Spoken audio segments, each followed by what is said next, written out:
Eles tiraram a vida dos próprios pais, dois irmãos unidos pelo trauma, ou por vários traumas. Mas o que teria feito com que os dois irmãos, os irmãos Menendez, cometessem esse crime? Fica comigo, que no caso de hoje eu te conto.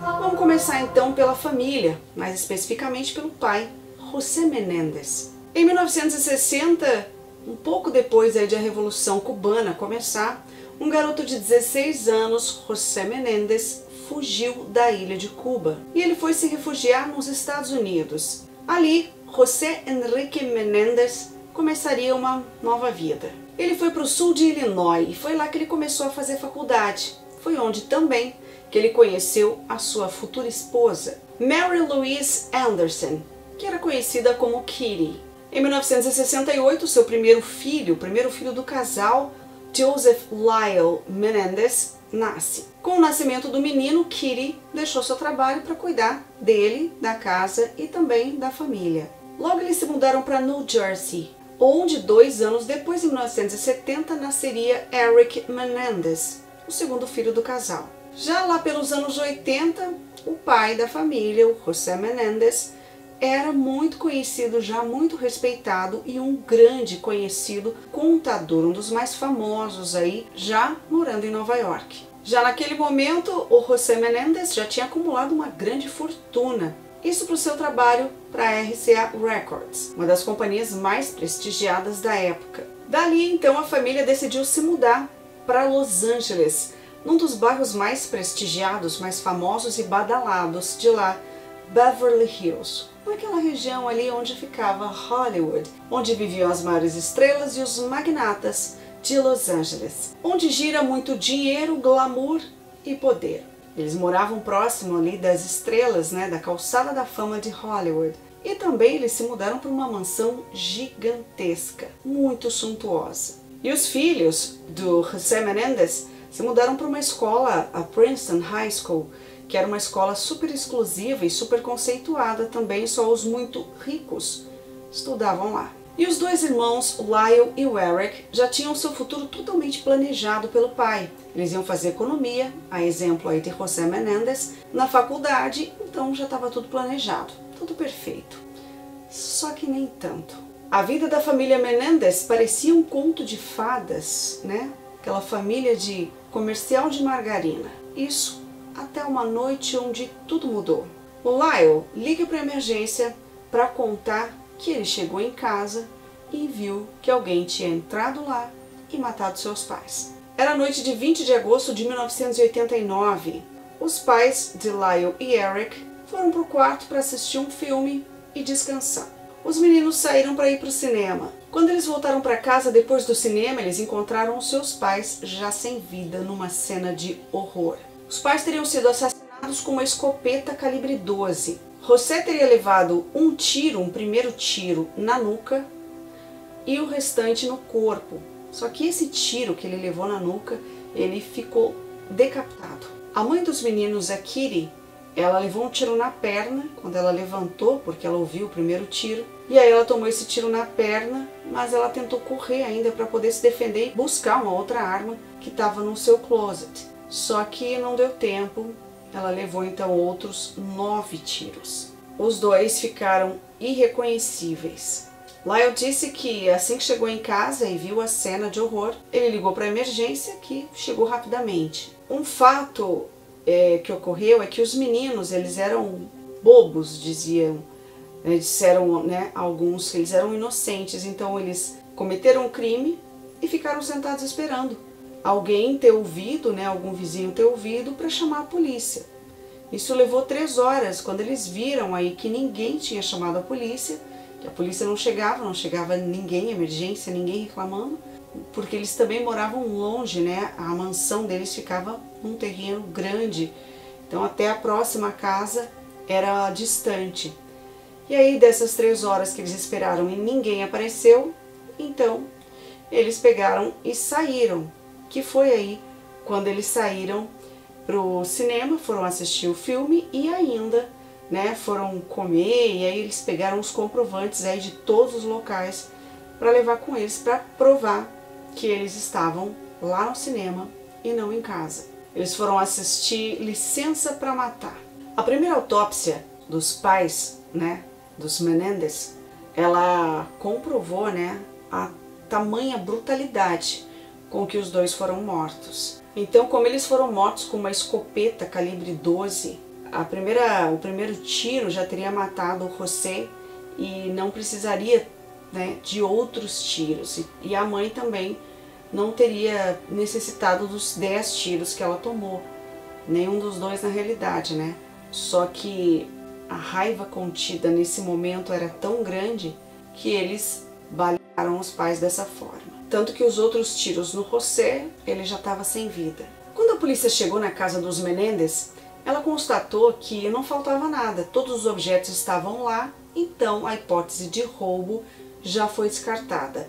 Os dois irmãos, eles se disseram inocentes e também eles sugeriram que poderia ter sido a máfia que poderia ter tirado a vida dos pais deles. A polícia então começou a trabalhar com a hipótese de ter sido algum crime encomendado por alguém que tivesse querendo se vingar do pai também, por ter muito dinheiro, por algum desafeto, alguém que estivesse com sede de sangue.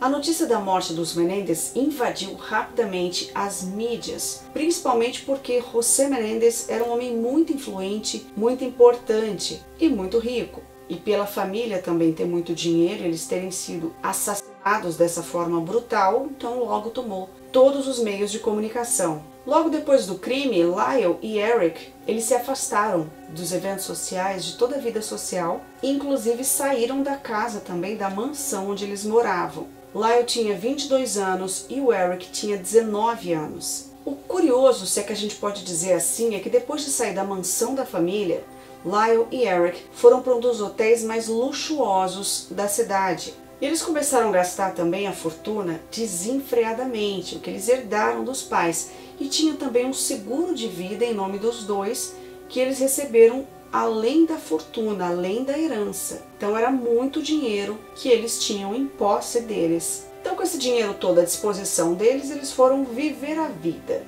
Os dois abandonaram a faculdade e foram investir em interesses próprios, como jogar tênis, que era um esporte que eles adoravam. Eles chegaram a jogar até no semi-profissional, então eles foram curtir a vida. Eles gastaram uma enorme quantia em restaurantes caros, em roupas, passeios, além de fundarem uma cadeia de restaurantes, assim como várias outras companhias, e empregarem os seus amigos da faculdade. Estima-se que eles gastaram mais de 700 mil dólares. Algumas pessoas achavam que eles estavam gastando todo esse dinheiro por causa do choque pelo trauma da tragédia que eles viveram. Porque até então ninguém sabia que os dois é que tinham tirado a vida dos pais. Mas a essa altura a polícia já desconfiava dos irmãos, só que por falta de provas eles não podiam fazer uma representação contra os dois. Mas a polícia, claro, seguiu com as investigações. E pelo fato de os tiros terem sido efetuados de tão perto, a polícia concluiu que era alguém próximo da família, da convivência, alguém do círculo de amizade ou até da família, e também teria sido a sangue frio. Foi cogitada também pela polícia a possibilidade de ter sido a máfia. Só que depois das investigações a polícia concluiu que não havia ligação entre José e a máfia. Então essa possibilidade foi descartada. Só que em 1990, um tempo depois, Lyle contou para o seu terapeuta o que tinha acontecido.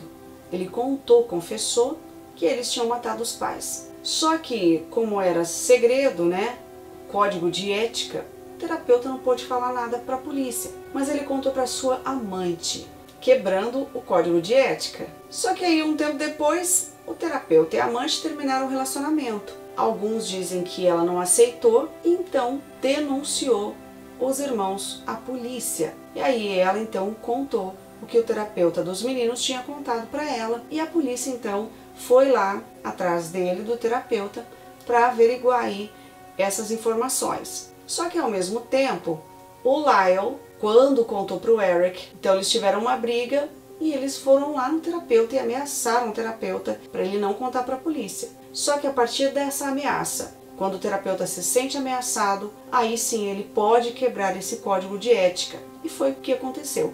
Ele foi à polícia e nesse momento a polícia estava vindo ao seu encontro para tirar essas informações. E então, em depoimento, ele contou que era verdade, e aí ele foi lá e mostrou as fitas, né, que tinha, as fitas cassete, essas consultas, né, que os meninos fizeram a parte da terapia, que foi onde eles confessaram o crime. Só que a polícia não podia pegar toda a terapia deles, tudo que estava gravado da terapia deles, e sim somente a parte onde os meninos confessaram o crime. E aí então, em 8 de março de 1990, o Lyle Menendez foi preso. 3 dias depois, voltando de uma viagem a Israel, o Eric também foi preso. E nenhum dos dois ofereceu resistência à prisão. E aí então a mídia fez uma cobertura 24 horas por dia sobre esse caso. Aí houve um grande interesse, todos os lugares só se falava nesse caso. E aí, devido a essa repercussão toda do caso, a partir de 1992, então, todos os casos foram televisionados, tanto oficiais quanto da investigação civil. E no caso deles, principalmente pela natureza do caso, né? Os filhos matarem os pais e também esses pais, né? E o José ser uma pessoa super influente e muito conhecida. E na realidade, os irmãos eram sempre tratados com muita truculência pelo pai, muita violência. Isso todo mundo via e nunca ninguém falou nada, nunca ninguém defendeu os irmãos. A primeira máscara que caiu foi quando foi descoberto aí os negócios sujos e ilegais do José Menendez. José Menendez traía sua esposa frequentemente, várias vezes e com várias mulheres. E ainda era violento com ela em casa e também com os filhos. Kitty vivia sempre brigando com o marido, ela odiava esse comportamento dele e também as coisas ilegais que ele fazia. Segundo informações, ela odiava o marido secretamente. Kitty tomava antidepressivos, que ela acabou evoluindo para outras drogas, bebida, para poder fugir um pouco dessa vida que ela levava com o marido, com o tratamento que ela tinha, com toda essa violência. Voltando aos meninos e aos $700 mil que eles gastaram da herança dos pais, muita gente disse que isso era só invenção, que virou até uma lenda urbana, que eles não teriam gasto tudo isso em 6 meses. Mas a polícia então começou a olhar mais a fundo para essa herança toda que os meninos receberam. Segundo informações, só a herança era de mais de $14 milhões. Aí a polícia começou a analisar se não seria essa a motivação do crime. Só que um escritor de novelas policiais encontrou uma foto, um cartão da NBA. E no fundo dessa foto tem um jogador à frente e no fundo dá para ver os irmãos sentados para assistir esse jogo da NBA. Lembrando que a NBA é a liga de basquete norte-americana e esses assentos à frente ali são os mais caros. E aí que eles começaram então a perceber que poderiam sim ter gasto todo esse dinheiro. Essa foto foi descoberta quase 30 anos depois do crime. E esses assentos ali na frente é só para quem tem muita fama ou muito dinheiro. E naquele momento, os meninos tinham. Provava também que os meninos estavam mantendo aí uma vida luxuosa depois da morte dos pais, quando eles receberam a herança. Só que o caso teve uma reviravolta, porque os meninos então denunciaram o pai por abuso sexual dos dois e desde pequenos. E essa informação caiu como uma bomba no julgamento, que foi quando Eric, perguntado sobre o motivo deles terem cometido o crime, disse que foi quando ele contou para o Lyle que ele tinha sido abusado sexualmente pelo pai. Perguntado para o Lyle se ele também tinha sido abusado pelo pai, ele disse que sim. E os dois irmãos choraram muito durante o julgamento, principalmente nesses momentos que eles estavam contando sobre os abusos do pai. A princípio, a acusação disse que eles tinham inventado isso para poder se livrar da pena, mas testemunhas de defesa confirmaram que os meninos realmente sofriam violência física do pai e ainda um primo deles comentou sobre algumas massagens que o pai fazia no órgão íntimo dele, se o primo também recebia do pai, e ele disse que não. E aí ele percebeu que algo estava errado. Ele não entendeu porque o pai fazia aquilo. Esse foi o Eric. Então, logo depois que o Eric contou dos abusos que ele sofria do pai para o Lyle, foi logo depois que o Lyle chegou na casa dos pais, que ele não morava mais lá. E o Eric tinha tido uma briga com a mãe, porque a mãe perguntou por que ele estava chorando mais uma vez. Ela disse que sabia o que acontecia. E aí ele ficou desesperado, porque como que ela sabia o que acontecia e nunca fez nada para evitar? Ela disse que sabia o que acontecia entre os dois, como se o Eric tivesse alguma responsabilidade no que acontecia com ele, como se ele fosse conivente, como se ele deixasse aquilo que acontecia. E ela disse que sabia o que acontecia e como se ele tivesse culpa. E aí ele ficou revoltado e chateado, magoado, triste, sem entender como é que uma mãe faz isso. Foi o que ele disse, né? Como é que ela sabe o que acontece e não faz nada para evitar. E sempre soube. E aí, quando o Lyle chega em casa, o Eric conta para ele sobre a briga e sobre tudo o que acontecia, sobre os abusos que ele sofreu do pai durante toda a vida. E é aí que o Lyle também confessa pro Eric o que tinha acontecido com ele, que ele também tinha sofrido abuso sexual do pai durante toda a vida. E é aí que é criada então uma conexão entre os irmãos, porque na realidade eles não tinham amizade, eles não eram confidentes, justamente pela forma como eles eram tratados ali dentro e o clima tenso em que eles viviam, então eles nunca tiveram essa proximidade. Só que a partir desse momento, eles terem algo, né, em comum que aconteceu com eles, infelizmente foi dessa forma, então criou-se uma conexão forte entre os dois, porque eles compartilhavam então da mesma dor e também dos mesmos traumas. E eles foram então confrontar o pai, jogar às claras tudo que eles sabiam um do outro e também disseram para o pai que eles iam denunciar. Só que o pai ficou revoltado com os dois, brigaram feio e ele disse que se eles denunciassem, ele ia acabar com a vida dos dois. Depois da briga, ele se trancou com a esposa dentro do escritório e eles ficaram ali um tempo com a porta fechada. E os meninos ficaram apavorados, principalmente com essa ameaça de morte que o pai fez para eles. E nessa briga, o pai também tinha dito que ia tirar o nome dos dois da herança. E os irmãos ficaram apavorados, principalmente porque eles nunca tinham confrontado o pai. E aí acontece isso e o pai ameaça os dois de morte. Dias depois, apavorados, os meninos pegaram uma arma, uma escopeta de caça, voltaram para casa e cometeram o crime. Atiraram 6 vezes no pai e 10 vezes na mãe.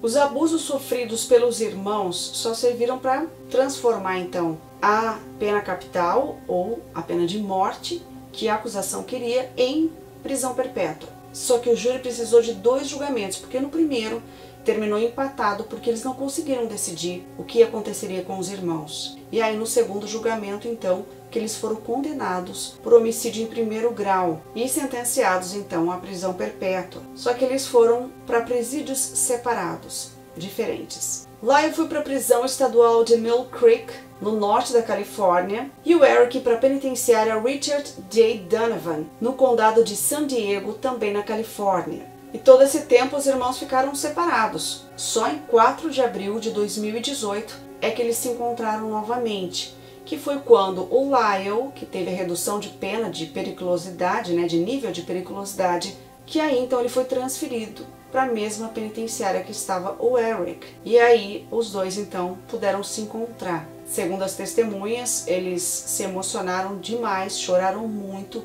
e se abraçaram aí nesse primeiro encontro dos dois, depois de décadas longe um do outro. Eles estão ainda na mesma penitenciária, mas eles não estão na mesma unidade, mas eles se encontram na penitenciária. E durante esse tempo que eles ficaram separados, em penitenciárias separadas, eles se comunicavam somente por carta. Eles nunca puderam nem fazer uma ligação. Eles inclusive jogavam xadrez através aí do correio, né, das cartas que eles enviavam um ao outro, fazendo as jogadas aí por cartas. Olha que loucura. E os advogados dos irmãos tentaram alegar legítima defesa por causa dos abusos. Só que o júri não aceitou e condenou os irmãos por homicídio em primeiro grau em 1996. Lembrando que a mãe dos meninos, a Kitty, além de saber tudo o que eles passavam na mão do pai, ela também incentivava o pai a fazer o que ele fazia. E ela também maltratava os meninos, ela torturava os meninos, o pai também torturava. Os dois faziam isso, não somente o pai. Ela furava os meninos com objetos cortantes, inclusive com agulhas. Existem até alguns relatos de que ela levava os meninos para a cama e tentava se realizar ali sexualmente com os meninos. Existem relatos sobre isso também. Então eles eram torturados física, psicológica e sexualmente pelos pais, pela Kitty e pelo José. E também o Lyle, ele tinha alopécia, que é quando a pessoa vai perdendo o cabelo. E ele tinha isso desde criança. E ele, com o tempo, foi perdendo todo o cabelo. E durante uma época, já maiorzinho, ele começou a usar peruca. E a mãe, sabendo disso, constantemente brigava com Lyle, torturava, humilhava ele e puxava ele pelos cabelos, arrancando então essa peruca que ele usava. Inclusive, no dia que eles brigaram ali, né, que os dois meninos foram confrontar o pai sobre os abusos sexuais que eles sofriam, o pai dele arrancou também essa prótese do Lyle, que foi a primeira vez aí que o Eric viu, e ficou assustado porque ele não sabia. E o Lyle ficou completamente humilhado, devastado e constrangido nesse momento. Então, eles usavam de muita tortura psicológica, física, emocional e também sexual. Então, os meninos sofreram a vida inteira na mão dos pais. Existe uma denúncia também do cantor chamado Roy Rosselló, que é do grupo Menudo. Ele fez parte aí da formação do grupo Menudo, que era um dos grupos empresariados pelo pai dos irmãos Menendez, o José. E o Roy, agora, em abril desse ano, veio então a público denunciar o empresário do grupo, José Menendez, de violência sexual. E o Roy fez essa denúncia num documentário da NBC, Menudo Meninos Traídos, que foca também no abuso sexual sofrido pelo Roy, onde ele diz também: "Eu sei o que você fez comigo na sua casa." A estreia foi agora em 2 de maio. Sobre isso, o Eric Menendez, ele disse que lamentava profundamente por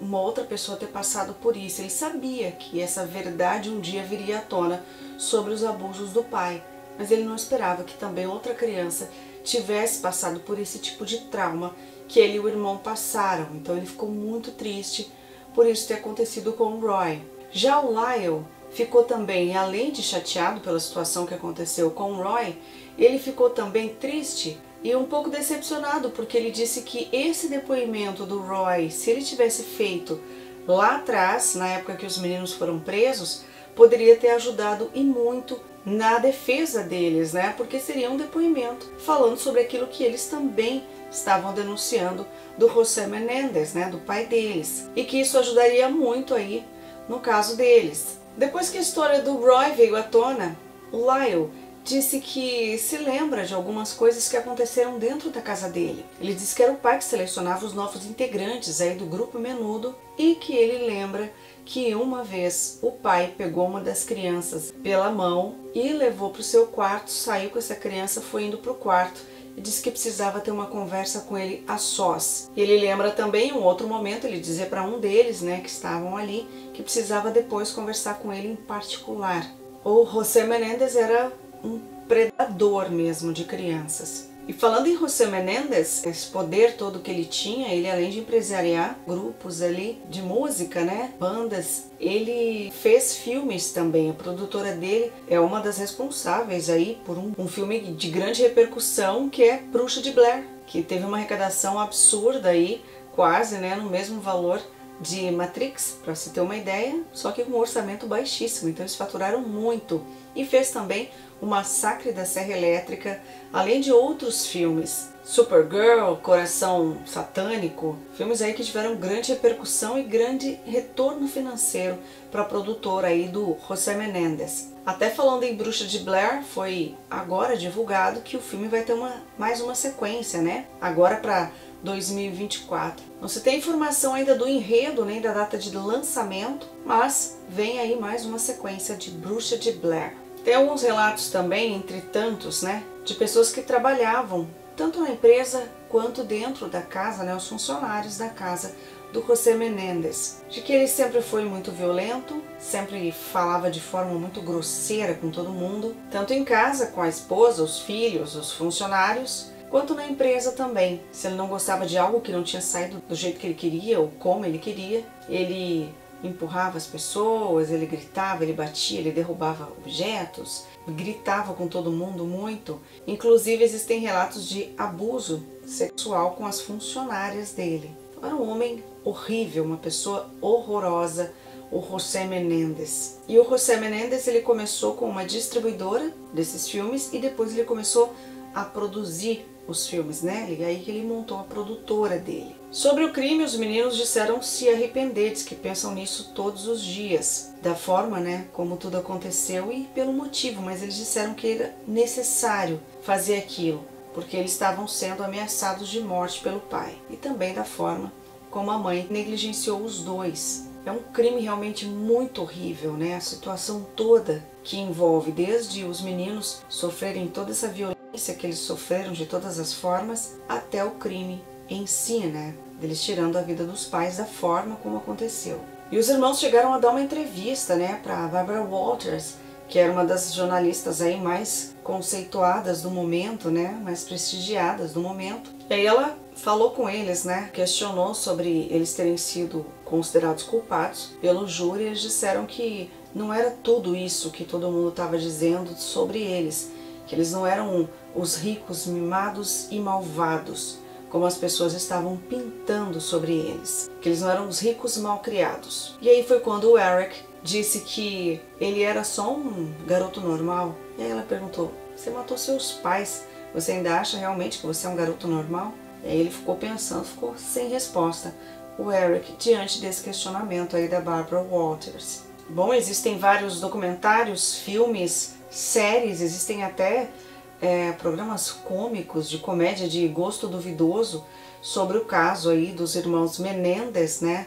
Tem vários aí, porque realmente o caso foi chocante, né? E continua a história sendo chocante até hoje. E ainda uma curiosidade aí sobre esse caso: em dezembro de 2008, o site de leilões, o eBay, né, o site online, retirou o cartão, esse cartão da NBA de 90-91, onde os meninos aparecem ao fundo ali. Eles retiraram do leilão, mas existem pessoas aí que continuam comercializando, né, vendedores particulares, continuam comercializando esse cartão. E inclusive, segundo o Daily Mail, esse cartão chegou a aumentar de valores e chegar a ter um preço aí valioso, justamente por causa aí dessa história. Que bizarro isso e inacreditável. Está em curso ali no TikTok uma campanha pedindo então a revisão do caso aí dos irmãos Menendez, para que eles possam aí ser soltos até e ser tirada então essa prisão perpétua deles. A própria família defende os irmãos, né? A tia deles, inclusive, quem ficou, né, que eram sócios, né, 2 tios sócios aí da empresa do pai. Então eles ficaram aí cuidando, administrando a fortuna dos meninos, a herança deles, e também todo, né, custeando, né, todo o julgamento dos meninos aí. E eles também falaram e confirmaram aí toda, né, essa violência que os meninos sofreram. Parte de violência sexual eles não puderam confirmar, porque não estavam convivendo, mas todo o restante da violência que os meninos sofreram foi confirmada sim por familiares. E os dois, o Lyle e o Eric, se casaram dentro da prisão. O Lyle se casou em julho de 1996 com Anna Erickson dentro da prisão, só que em 1º de abril de 2001 eles acabaram se separando. Com a repercussão toda do caso, várias mulheres, mais de 40 mulheres, foram na mídia dizendo que estavam tendo um relacionamento, né, por carta ali, né, porque é o único tipo de relacionamento que eles podem ter, os condenados à prisão perpétua, dizendo que estava tendo relacionamento com o Lyle. E aí a esposa dele terminou o casamento com ele. Só que o Lyle disse que ele não teria como administrar 40 mulheres, né? Mais de 40 mulheres. Ele disse que isso aí não era verdade. Só que mesmo assim a Anna terminou o casamento com ele. Aí 2 anos depois o Lyle se casa novamente. Em 2013 ele se casou com a Rebecca Sneed, uma escritora. Eles se conheceram ainda na época do julgamento, mas até lá eles eram amigos. Só depois então é que eles se envolveram romanticamente. Já o Eric se casou com Tammy Smith Saccoman em 12 de junho de 1999. Eles estão casados até hoje, inclusive. Eles se casaram em uma sala de espera na prisão de Folsom. Assim como a Anna, a Tammy também assistiu o julgamento dos irmãos. Isso lá em 93, mas ela era casada, então eles só se correspondiam normalmente. Ela mandou uma carta para ele e eles se correspondiam. Mas aí o relacionamento dos dois acabou ficando então de uma forma mais romântica, né? Vamos dizer assim, depois que o marido da Tammy se suicidou. Isso em 1993. Que estranho, né? Lembrando que tanto Lyle quanto o Eric não têm direito a visitas conjugais, né? Segundo as leis da Califórnia, aí, os condenados à prisão perpétua não têm direito a visitas íntimas. Tammy, inclusive, chegou a escrever um livro. Eles disseram que não teríamos sucesso. Minha Vida com Eric Menendez. Teve, inclusive, uma boa repercussão. Os irmãos Menendez, Lyle e Eric, dizem que se arrependem até hoje do que eles fizeram. mas eles disseram também que era necessário. Conta pra mim o que vocês acham dessa história complicada, né? Desse caso complicado dos irmãos Menendez. Me conta se você já conhecia. Comenta, curte, compartilha. Se você gosta desse tipo de conteúdo, então se inscreve no canal. Ativa o sininho de notificações. Toda vez que eu publicar um vídeo, você vai ser notificado. Obrigada por assistir e a gente se encontra no próximo caso.